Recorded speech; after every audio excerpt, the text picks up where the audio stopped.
Hello everyone, you're welcome back to Devon's Chess. How is your day? How is your Sunday? Mine is good.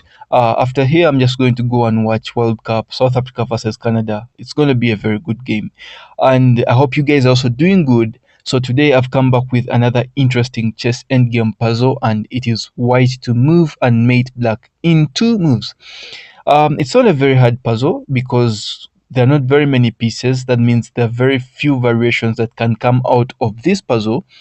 And that means even if you try to attempt blindly, you could accidentally find the puzzle. So for those guys that have never solved any puzzle on this channel, this could be a chance, but it's still okay if you still fail to find it. It's not a do or die, no.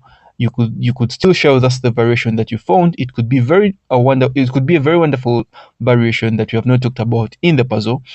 And before we get into the puzzle, I want to show you the direction of the pawn so that you don't get confused. So this white pawn is going towards g8 and this pawn is going in this direction. So you need that while trying to solve the puzzle. Okay, I want you guys to first try to solve it by yourselves before we solve it together. So if you don't mind, pause the video, try to find the 2 moves and then come back when you found it. Good luck. Alright, so did you find the 2 moves that white has to play to mate black? Please let us know what you found in the comment section. Again, don't mind whether what you found is wrong. It could be wrong, but carrying a very good variation that you have not talked about in the puzzle. Okay, so first and foremost, if we realize this bishop is in this lane of this, the bishop is in the diagonal of those 2 kings. That means if we moved our king, we could leave the other king, the black king, in a discovered check, right?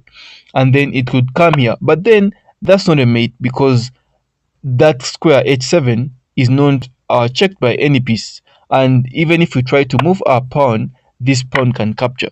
So for us to win, we have to find a way of guarding that h7 square. That means we have to find a way we could put our piece there to guard that square, that when we get out of this diagonal, it could be a mate. And how are we going to do it? We don't have very many variations. It's very obvious. It's to move this pawn.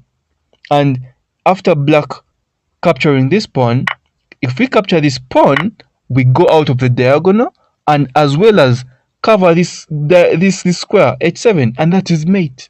It's very obvious. And even if black doesn't capture that pawn, if black says, okay, I'm not going to capture the pawn, let me play here, we don't capture the bishop. If you capture the bishop, that's a stalemate. No, sorry, it's not a stalemate because black can capture, but then that's not a mate in 2 because those are 2 moves and that's not mate. And it's also not the move we are looking for if we play g7. No, the thing is you capture this pawn and get out of the diagonal, and then you cover the g8 square that black would have escaped to, and that's mate because this bishop is checking the king. So that's the solution for the puzzle. It's not very hard, and I want to see if you guys found it and how long you guys took to solve it. And I want to thank you guys for 200 subscribers, by the way. Just 3 days back, I was thanking you guys for 100 subscribers, but now 3 days, we are already on 200 subscribers. It really means a lot to me. So if you're watching and you're not yet subscribed, please subscribe. Let's hit 300 subscribers before the end of this week. I hope you guys enjoyed the puzzle. Until next day, have a good day.